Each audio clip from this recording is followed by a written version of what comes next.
it's going to be quicker to just shoot a quick video. So the questions are 3 inserts considered as one execution as long as they're in one callout. Few things. Transaction as the execution is one thing. DMLs is like the things that are happening within this transaction, right? So no, 3 inserts, they are all in one execution, not in many executions, but they are considered as 3 different DML statements. So 3 different DMLs, we call it, right?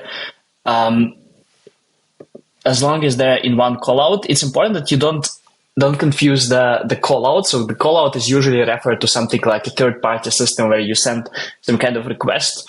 You have an integration, you send the HTTP request, get a HTTP response. This is what's called callout. So don't confuse those things. Are 3 inserts considered as 3 transactions or 1? So transactions are not about inserts, right?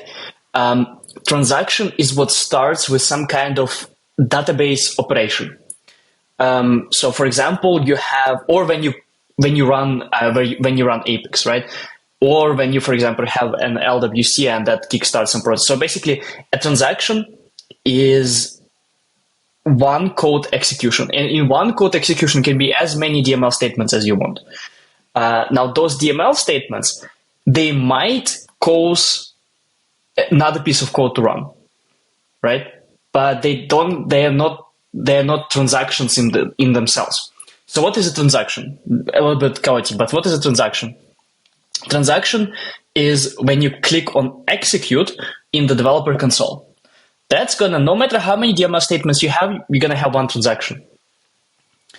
What is another transaction? You have, for example, a trigger on, let's say, on update of an account.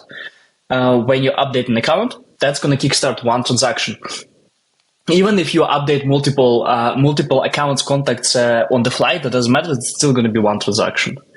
Okay. When we create a method, we will need to create a class, right? Unless we did it in an existing class. Yeah. Methods are basically an integral part of classes. It's something like a validation rule, right? So validation rule, can we create the validation rule outside of an object in Salesforce? Kind of doesn't really make sense, right? The same with classes. Like class is something that usually belongs to one object. Not usually, it always belongs to the class, actually.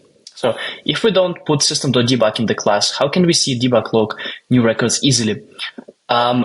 Easily, we can't, but you can filter based, but you can, so basically when you put system.debug, it's easy to filter, right? You just make a checkpoint and then you can filter.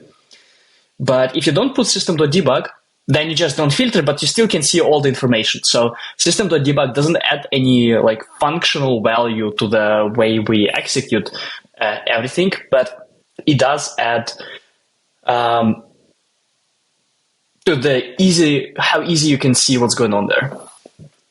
If you only have developer console, do you just run the class on anonymous window? How do you normally run class? So the reason why you have those questions is most likely because you did not go into more advanced stuff like triggers, right? Classes in themselves usually are not run standalone. Usually classes are like kind of like a bricks that you build your system with or your business process.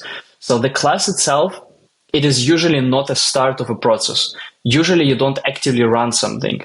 But you do run some classes in order to test if they work properly. Because the way you run classes from developer console, from the anonymous windows, is the same way you're going to be running those classes from other processes, basically, right? So usually the way you run classes is that you have first a trigger, and this trigger runs the classes. This is usually the way it works. That's pretty much it. I hope that clarifies a little bit.